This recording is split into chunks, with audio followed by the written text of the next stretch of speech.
அன்பிற்குரிய touring talkies ரசிகர்களுக்கு என்னுடைய இனிய தமிழ் புத்தாண்டு நல்வாழ்த்துக்கள். தம் எனக்காக விட்டேன், சரக்கு என் வைஃப்காக விட்டேன், வயலன்ஸ் என் பையனுக்காக விட்டேன். ஆனா என் பையனுக்கு ஒண்ணுனா விட்டரை தொட்டு தானே ஆகணும். Bad boy. Good bad ugly வெற்றி நடை போடுகிறது. டூரிங் டாக்கீஸ் ரசிகர்களுக்கு வணக்கம். வாங்க லென்ஸ் நிகழ்ச்சிக்கு போகலாம்.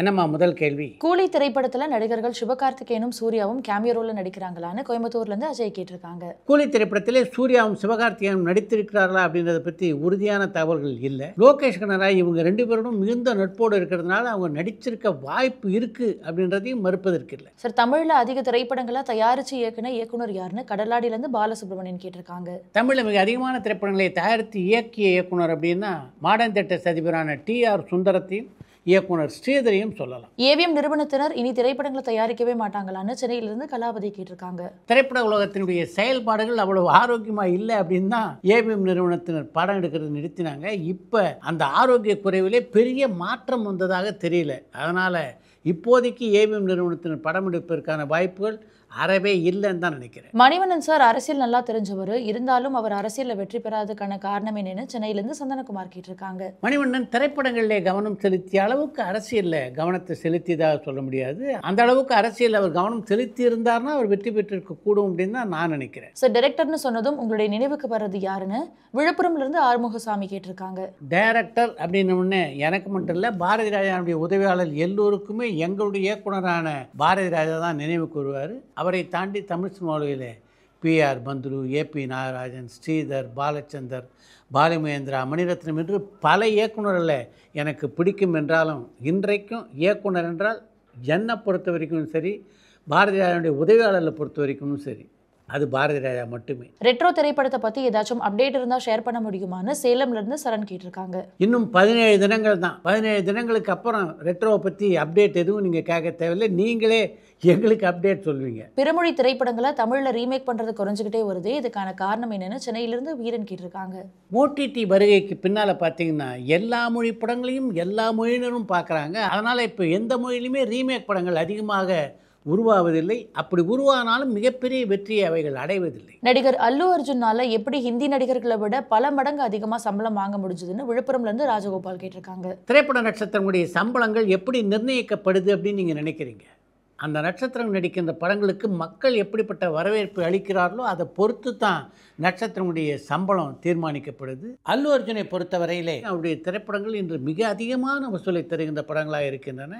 அதன் காரணமாக தான் அவருக்கு அந்த அளவு சம்பளத்தை தருவதற்கு தயாரிப்பாளர்கள் தயாராக இருக்கிறார். இயக்குனர் K. பாலசுந்தர் சார் சினிமாவுக்கு வராமல் இருந்திருந்தார்னா தமிழ் சினிமா எப்படி இருந்திருக்கும்னு மயிலாப்பூர்ல இருந்து அன்னபூர்ணி கேட்டிருக்காங்க. K. பாலச்சந்தர் மட்டும் சினிமாவுக்கு அறிமுகமாகாமல் இருந்திருந்தால் நிச்சயமா ரஜினிகாந்த் சினிமாவுக்குள்ளே வருவதற்கு இன்னும் கொஞ்சம் காலம் பிடித்திருக்கும். அதே மாதிரி கமல்ஹாசனுடைய திறமையை நாம் தெரிந்து கொள்ளவும் இன்னும் கொஞ்சம் காலமாயிருக்கும். இவை எல்லாவற்றையும் தாண்டி பல நல்ல நல்ல படங்களை பார்க்கின்ற வாய்ப்புகளை நாம் இழந்திருப்போம். நடிகர் ஜெய்சங்கர் ஜோசியத்தை நம்பக்கூடியவரான சென்னையிலிருந்து சந்தனகுமார் கேட்டிருக்காங்க. நான் பழகிய வரையிலே ஜெய்சங்கருக்கு ஜோசியத்தில் நம்பிக்கை இருந்ததாக தெரியல. நாகரீகத்தை உருவாக்குறது சினிமாவில் இருக்கிற நடிகைகளா அல்லது சமூகத்தில் இருக்கிற பெண்களான்னு திருச்சியிலிருந்து கருணாகரன் கேட்டிருக்காங்க.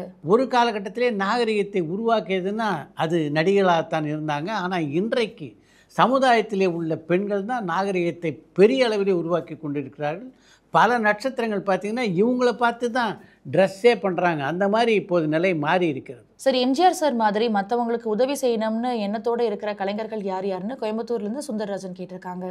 எம்ஜிஆரை போல உதவி செய்ய வேண்டும் என்ற எண்ணம் உள்ள கலைஞர்கள் தமிழ் சினிமாவில் பார்த்திங்கன்னா பல பேர் இருக்காங்க. ஆனால் எம்ஜிஆர் அளவுக்கு உதவி செய்கின்ற மனம் படைத்தவர்கள் எத்தனை பேர் இருக்காங்க அப்படின்னு பார்த்தீங்கன்னா விரல் விட்டு எண்ணி விடலாம். கிசுகிசுக்கள் குறைஞ்சதுக்கான காரணம் திரையுலகில் திரைமறைவாக எதுவும் நடக்காது தானு திருச்சியிலேருந்து மணி கேட்டிருக்காங்க. கிசுகிசுக்கள் குறைந்ததற்கு திரைமறைவிலே அப்படிப்பட்ட சம்பவங்கள் எதுவும் நடக்காது தான் காரணம் அப்படின்னே நான் பதில் சொல்கிறேன்னு வச்சுக்கோங்க. நீங்கள் நம்புவீங்களா? நடிகர் விஜய் சார் யார் கூப்பிட்ட குரலுக்கு ஓடி போய் நிற்பார்னு சென்னையிலேருந்து சந்தனகுமார் கேட்டிருக்காங்க. இன்றுள்ள சூழ்நிலையில் யார் கூப்பிட்ட குரலுக்கும் விஜய் போய் நிற்க மாட்டார் அப்படின்னு தான் நான் நினைக்கிறேன். தயாரிப்பாளர் சங்கம் அண்ட் தொழிலாளர் சங்கம் இந்த மோதல் எப்போ முடிவுக்கு வரும்னு சென்னையிலிருந்து கண்ணன் கேட்டிருக்காங்க. தயாரிப்பாளர்கள் சங்கம் தொழிலாளர் சங்கம் ஆகிய இரண்டுக்கும் இடையே நடக்கின்ற மோதல் இருக்கே, அது எப்போது முடிவுக்கு வரும் அப்படின்னு சரியாக சொல்ல முடியாது.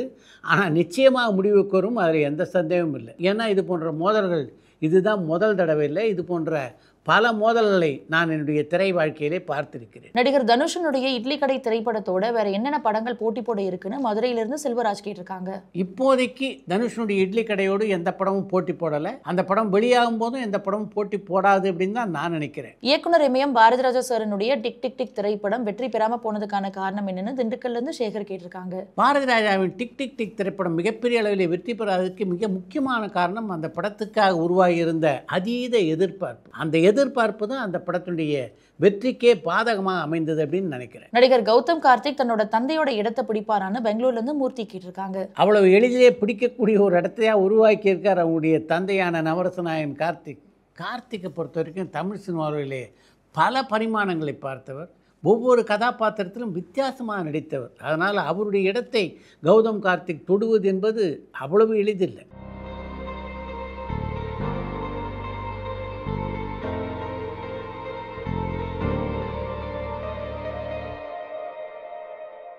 திறமை இருந்தும் சினிமால மிகப்பெரிய இடத்துக்கு வராம இருக்கிற நடிகைனா யாரை சொல்லுவீங்கன்னு சென்னையிலிருந்து கலைசெல்வி கேட்டிருக்காங்க. திறமை இருந்தும் மிகப்பெரிய உயரத்துக்கு வராத நடிகை என்று நான் நினைப்பது அஞ்சலியை. அஞ்சலி ஒரு எக்ஸ்ட்ராடினரி ஆர்டிஸ்ட். ஆனாலும் என்ன காரணத்தாலும் அவருக்குரிய ஒரு இடம் அவருக்கு சினிமாவிலே கிடைக்கவில்லை என்றே நான் நினைக்கிறேன்.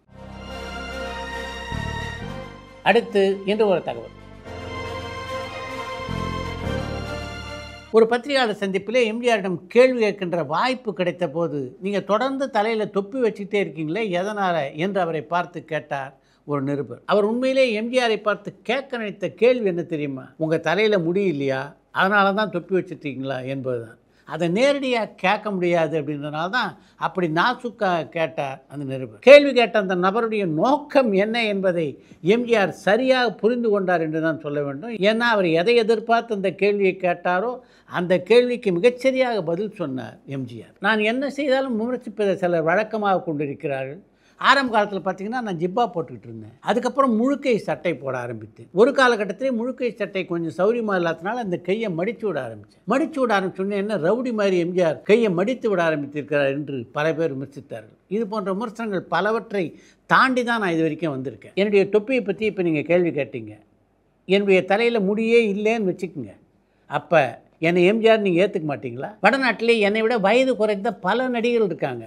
அவங்க தலையில் முடி இல்லாத காரணத்தினால அவங்க எல்லாருமே விக்கி வச்சு தான் நடிச்சிட்டு இருக்காங்க. இதுக்கெல்லாம் என்ன சொல்வீங்க? அடிமை பெண் படத்தினுடைய படப்பிடிப்புக்காக நான் ஜெய்ப்பூர் போனேன்.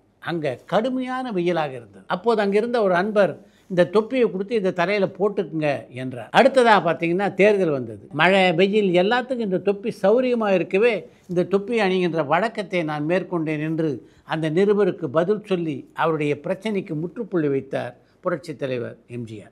கார்த்திக் சார் கிட்ட நான் பண்ணுறேன். அவர் தான் சாங் ஃபுல்லாக பாடணும். உனக்காக எல்லாம் உனக்காக.